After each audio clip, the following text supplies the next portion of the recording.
Hi guys, Frankie Dimudialapa, that's the name, and talking sports is definitely my game, and I'm the greatest at it. This is We Talk Sports. Make sure you click the like button and subscribe to We Talk Sports 360 for more sports content with a twist of Nigeria in it. Here goes.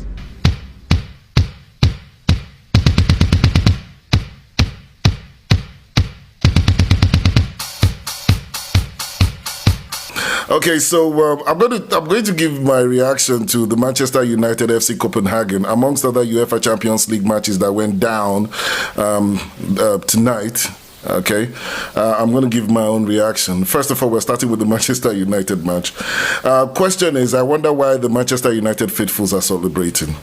Not just the Nigerian Manchester United fans, but also around. I saw Mark Goldbridge celebrating. Yeah, I'm kind of happy if you're a very typical Manchester United fan. I feel glad for them that they finally got a win on a day that they laid the wreath for Sir Bobby Charlton. What a magnificent guy. I read a lot about him, and then at least they got 3 points.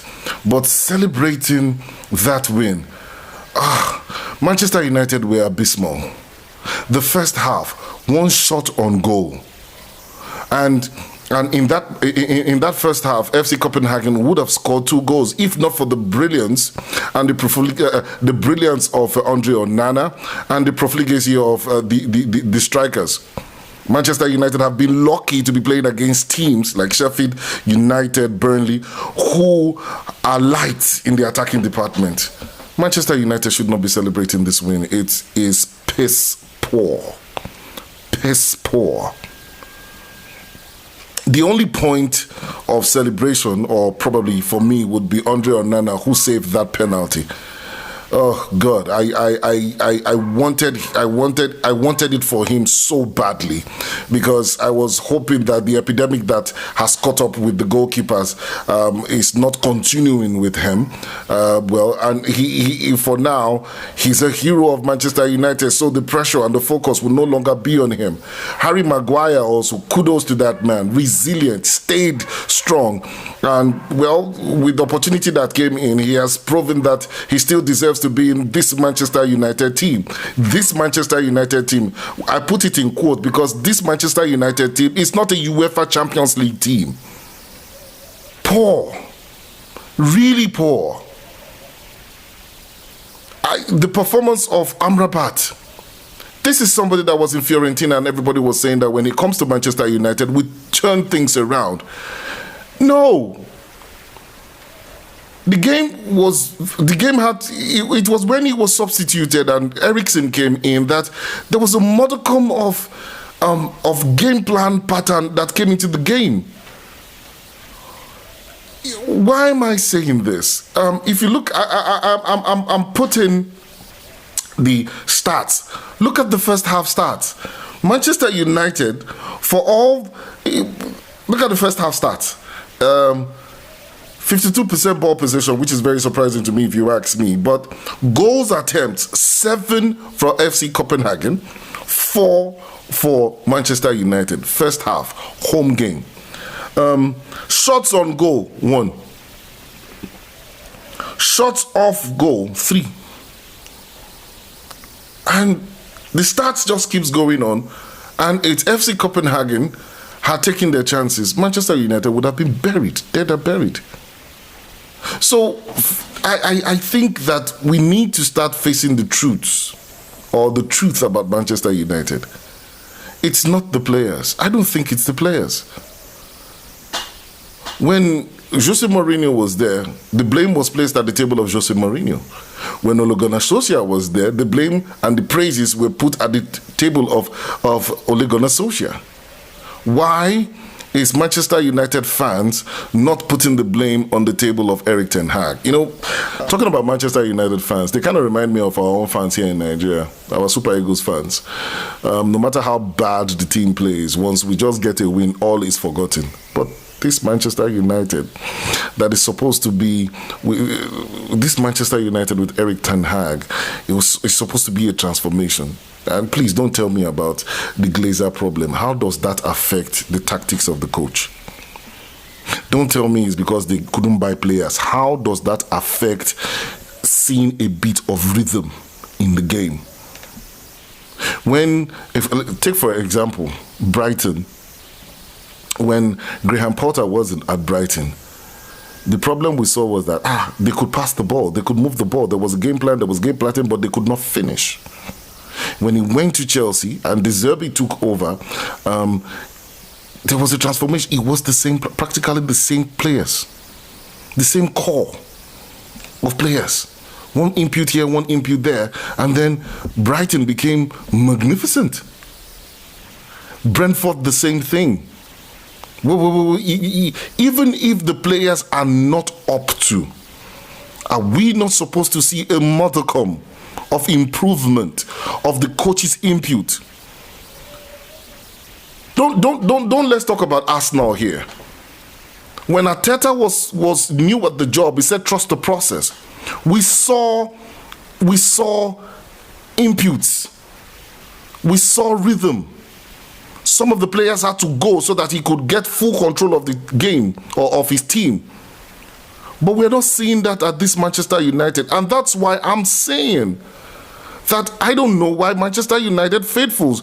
I saw Rio Ferdinand celebrating. I was seeing reactions on Fans Tribe just today. I was seeing reactions on Fans Tribe, one of the YouTube handles, and I saw the Manchester United fans drinking and celebrating that they got their first win in the Champions League.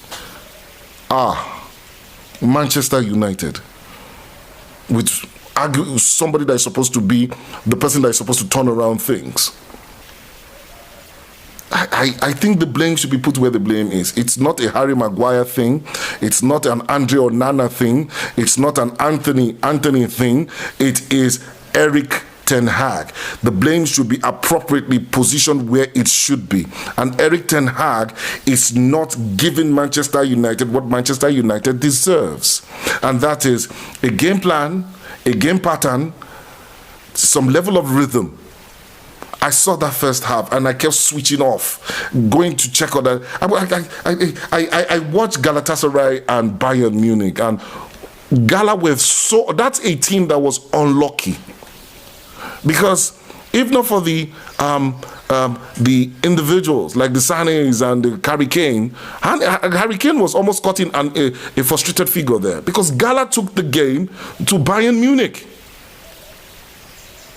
They were the ones that were just unlucky to lose by 3-1 because the results did not show how the game went down. Bayern were the lucky team. Now, Manchester United after this game, of course, they are going to play Manchester City on Sunday. Oh my God. Except Manchester City are on the way down. I don't see Manchester United surviving that game.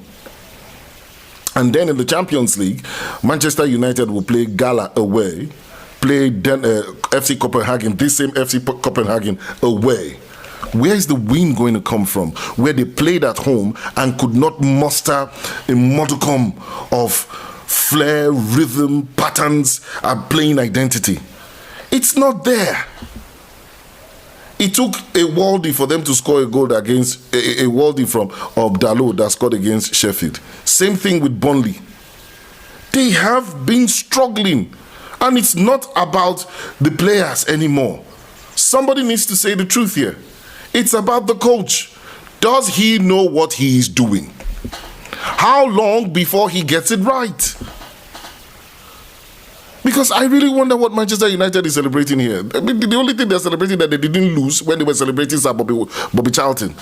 But if this match, anybody who tells me that this Manchester United have a way to make it out of this group, except there is a transformation of divine of a divine touch, I don't see this Manchester United going anywhere. Who was the standout player? Until Eriksen came, not even Bruno Fernandes could impact the game.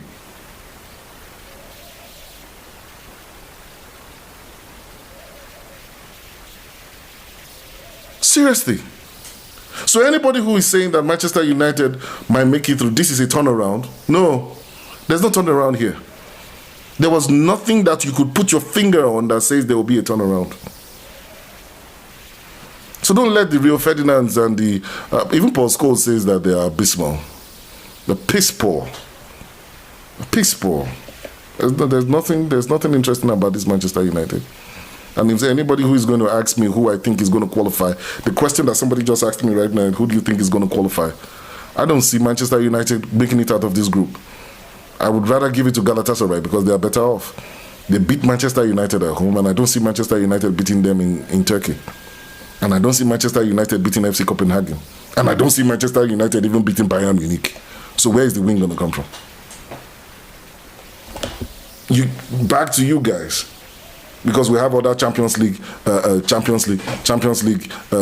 analysis to do. But back to you. Post your comments. Subscribe. Post your comments. Hit the subscribe button. It's We Talk Sports 360 with Frank Idemude Alapa. That's my name. And click the bell so that anytime we drop a sports content, you will be aware. I'm the greatest. What do you think?